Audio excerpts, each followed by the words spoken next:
कि आखिर मौत की वजह क्या थी।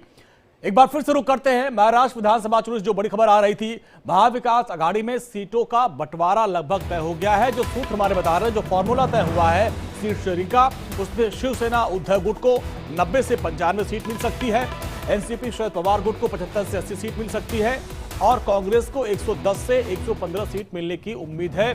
और ये फॉर्मूला तय है और माना जा रहा है कि बहुत जल्द इसको लेकर आधिकारिक रूप से ऐलान किया जा सकता है। ये महाराष्ट्र की सियासत से बड़ी खबर। और अभिषेक हमारे साथ, हमारे सहयोगी मुंबई से।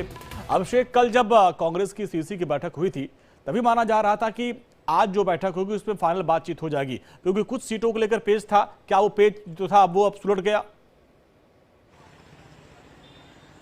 बिल्कुल यही वजह है कि देखिए नेता भी चेंज कर दिया गया था। जो नाना पाटोले थे उनको चेंज करके बालासाहब थोरात को कर दिया गया, ताकि बालासाहब थोरात एक मजे हुए नेता हैं और आप शांति से बातचीत होकर मामला सुलझ जाए। और लग रहा है कि जाहिर बात सुलझ जाएगा मामला। आज यही वजह है कि शरद पवार से घर से लेकर उद्धव ठाकरे के घर से मुलाकात हुई। मुलाकात के बाद 3:30 बजे से लेकर अब तक आप बता दिए करीबन 7:30 से अधिक का वक्त हो चुका है, यानी 8 बजने वाला है। और 8 बजे तक कह सकते हैं मीटिंग लगातार चल रही है। पिछले 5-5.5 घंटे से लगातार मीटिंग चल रही है। और मीटिंग के बाद अब जो जानकारी मिल रही है कि जो फार्मूला है वह फार्मूला तय होता हुआ दिखाई पड़ रहा है। कांग्रेस बड़े भाई की भूमिका में दिखाई पड़ेगी 110 से 120 सीटों के आसपास। वहीं आप शरद पवार की बात करें, वह 80 से 85 सीटों के आसपास चुनाव लड़ेंगे।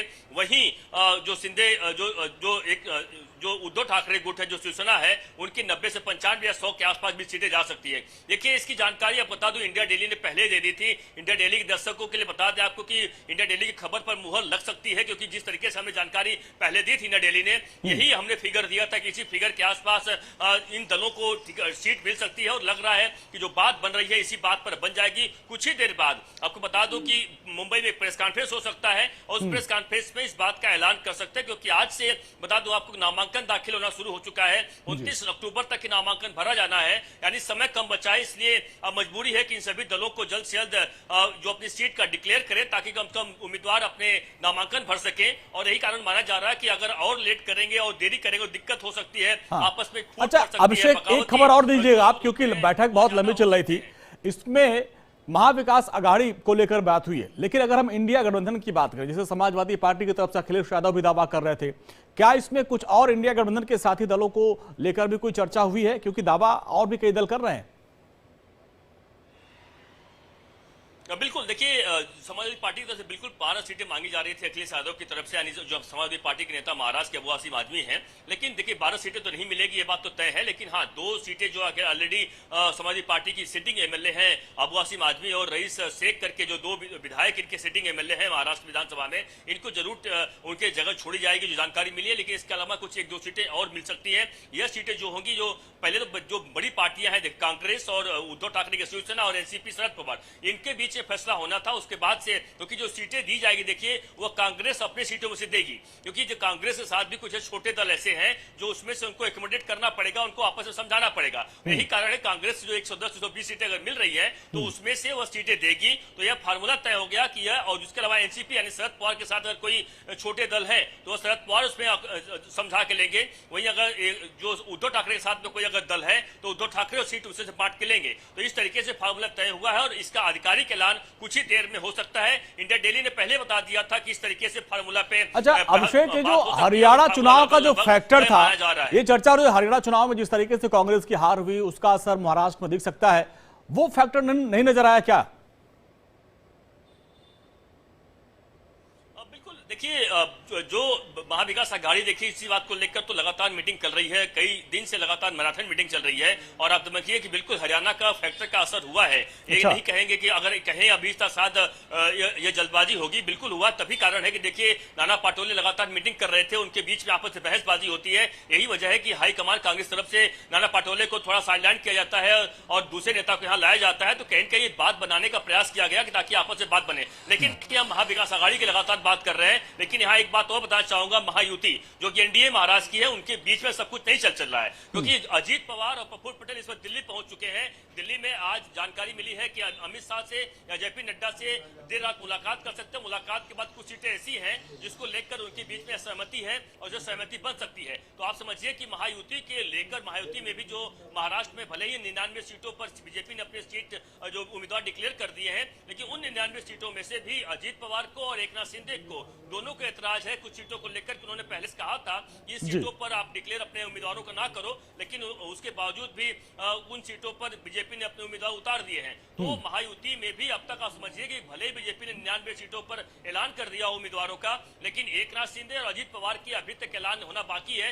कारण सिर्फ साफ है कि इस बात को लेकर एकनाथ शिंदे और अजीत पवार दोनों नाराज हैं कि उन्होंने कहा था कुछ सीटों पर ना लड़े और हमको दे दिया जाए और या वो कैंडिडेट ना उतारे, लेकिन उसके बावजूद भी आपको कल्याण की बात कर लें, कल्याण, थाने, ऐसे कुछ विधानसभा है जहां पर बड़े पैमाने पर शिवसेना, शिंदे गुट और बीजेपी में जमकर विरोध होता रहा है। उसके बावजूद भी कुछ ऐसे नेताओं को टिकट दिया गया और है। यही पेज अभिषेक महाविकास आघाड़ी में भी दिखेगा, क्योंकि मुंबई की भी तमाम ऐसी सीट हैं जो उद्धव गुट चाहता है हमको मिले। कांग्रेस का भी पेच है, कांग्रेस भी चाहती है कि वो सीट हमारे पाले में आए। तो ये लड़ाई तो महाविकास आघाड़ी में भी है। सही कहा आपने, बिल्कुल सही कहा आपने। यही लड़ाई दोनों में है और यही लड़ाई देखिए 15 सीटों को लेकर जो उद्धव ठाकरे ने एक पत्र लिख दिया था कांग्रेस को, नाना पाटोले के नाम पर लिख दिया था कि 15 सीटों पर उन्हें वही सीट चाहिए। मसलन अगर हम मुंबई की बात करें, भाईखला की बात करें, बांद्रा पश्चिम की बात करें, बांद्रा पूर्व की बात कर लें, विदर्भ की कुछ सीटें की बात करें, मराठवाड़ा की सीटों की बात करें, जिसको लेकर 15 सीटें ऐसी थी जिसको लेकर उद्धव ठाकरे ने पत्र लिखा था नाना पाटोले को कि वह सीट हमें मिल जाएगी तो ही आगे बात बनेगी, जिसको लेकर ही कांग्रेस की तरफ से तू में शुरू हुआ। और कांग्रेस की तरफ से साफ साफ यही वजह, कांग्रेस ने हालांकि एक कदम आगे आते हुए अपने नेता को बदलकर बालासाहब थोराट को आगे रखा है और वही वजह है कि बालासाहब थोराट ने आज मैराथन मीटिंग की है और मीटिंग के बाद जो अब तक जो सूत्र बता रहे हैं कि कम से कम जो सीटों को लेकर आपस में सहमति बन चुकी है। अब उम्मीदवार कौन कहां होंगे, कौन सी सीटें कहां रहेंगी, वो कुछ दिनों में तय हो जाएगा। लेकिन इसे करने का एक साथ और बता दूं आपको, जो इंडिया डेली के हाथ बहुत बड़ी जानकारी और लगी है, ये इनके बीच में सब कुछ सहमति हो भी चुकी है। मान लीजिए तो जानबूझकर डिक्लेयर लोग नहीं करेंगे, इनके पीछे एक रणनीति है। रणनीति इस बात को लेकर है कि इन्हें पता है कि अगर कुछ उम्मीदवार ऐसे हैं जहां पे एक जगह से उन्हीं के पार्टी के कुछ अधिक उम्मीदवार सीट मांग रहे हैं और उन्हें उम्मीदवारी चाहिए, अगर वो सीट का ऐलान अभी कर देंगे यानी उम्मीदवार का ऐलान, तो बागी बहुत अधिक हो सकते हैं। बागियों को संख्या अधिक ना हो, उनकी संख्या अधिक ना हो, इस बात पर भी एक फैसला लिया जा रहा है। कहते हैं इनके बीच में दिखाने का एक कहते हैं और ये फॉर्मूला पिछले कई चुनाव में कांग्रेस की तरफ से आजमाया गया था अभिषेक, मुझे याद है पिछले कई विधानसभा चुनाव में ये फॉर्मूला कांग्रेस ने अपनाया था। लेकिन जिस तरीके से दिल्ली में कल कांग्रेस की बैठक हुई उसमें खबर यह मिली थी कि 95 सीटों पर चर्चा हुई थी, लगभग 65 सीटों पर उम्मीदवार के नाम लगभग तय थे। आज वाली बैठक के बाद हो सकता है कि आगे उस पर चर्चा की जाए। तो क्या इसके बाद माना जाए कि कांग्रेस और बाकी उम्मीदवारों के नाम का ऐलान हो जाएगा? बिल्कुल इस बात की उम्मीद आज बहुत अधिक है, इसलिए क्योंकि 22 जिसे बता रहा हूं आज से ही नामांकन भरा जाना शुरू हो चुका है। तो अब चूंकि ज्यादा समय नहीं बचा, आपको पता है कि जिनका नाम डिक्लेयर हुआ उन्हें एबी फॉर्म दिया जाएगा। एबी फॉर्म के बाद उन उम्मीदवारों को तमाम एफिडेविट से लेकर तमाम से पेपर बनाने होते हैं, जो कि उन्हें पता है कि अगर सही से फॉर्म नहीं भरा जाएगा, पेपर जमा नहीं किए जाएंगे तो कहीं कहीं जब उसमें स्क्रूटनी में आता है तो उनके फॉर्म रद्द हो सकते हैं। तो कहीं कहीं बड़ा रिस्क होता है। उन रिस्क को ना देखते हुए बिल्कुल सही तरीके से आज जो जानकारी मिल रही कि आज देर रात तक, देखिए आपको याद होगा कल झारखंड की जो लिस्ट आई थी कांग्रेस की, वो देर रात आई थी। तो जानकारी है कि आज चूंकि प्रेस कॉन्फ्रेंस थोड़ी देर में हो सकता है, इस प्रेस कॉन्फ्रेंस के बाद हो सकता है कि देर रात आज कांग्रेस की पहली लिस्ट महाराष्ट्र को लेकर आ सकती है। और ये जो बैठक बता रहे हैं आप अभिषेक, करीब बहुत लंबे समय चली, ये बैठक अभी खत्म हो गई है कि अभी बैठक चली रही है? ये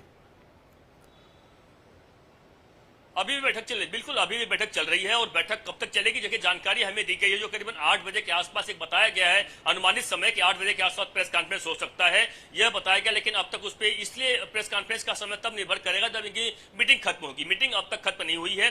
मीटिंग इस समय मैंने बताया 3:30 बजे से, क्योंकि देखिए करीबन 9 बजे के आसपास, आपको थोड़ा सा अगर टाइम लाइन बता दूं आज का, 9 बजे के आसपास सुबह बालासाहब थोराट पहुंचते हैं शरद पवार के घर पर। शरद पवार के घर पर करीबन 1-2 घंटे के आसपास मुलाकात होती है। उसके बाद बालासाहब थोराट पहुंचते हैं मातोश्री पर, उद्धव ठाकरे से मुलाकात करते हैं। उद्धव ठाकरे के घर पर मुलाकात चलती है और उसके बाद 3:30 बजे से मुंबई के एक बड़े 5 सितारा होटल में जो मीटिंग चल रही है, जिसमें सभी नेता, सभी दलों के, संजय राउत से लेकर शिवसेना के जितेंद्र आव्हाड और अन्य नेता जो है, जयंत पाटिल व एनसीपी शरद पवार से, और उसके अलावा कांग्रेस से बालासाहेब थोराट और विजय वडेट्टीवार, ऐसे सभी नेता मौजूद हैं जो कि 3:30 बजे से बता दूं, समय बता रहा हूं। चलिए अभिषेक, इस खबर पर नजर आप बनाए रखिए। बहुत बहुत शुक्रिया इस पूरी बातचीत के लिए। अपडेट के पास हम आएंगे आपके पास। बहुत बहुत शुक्रिया इस पूरी बातचीत के लिए।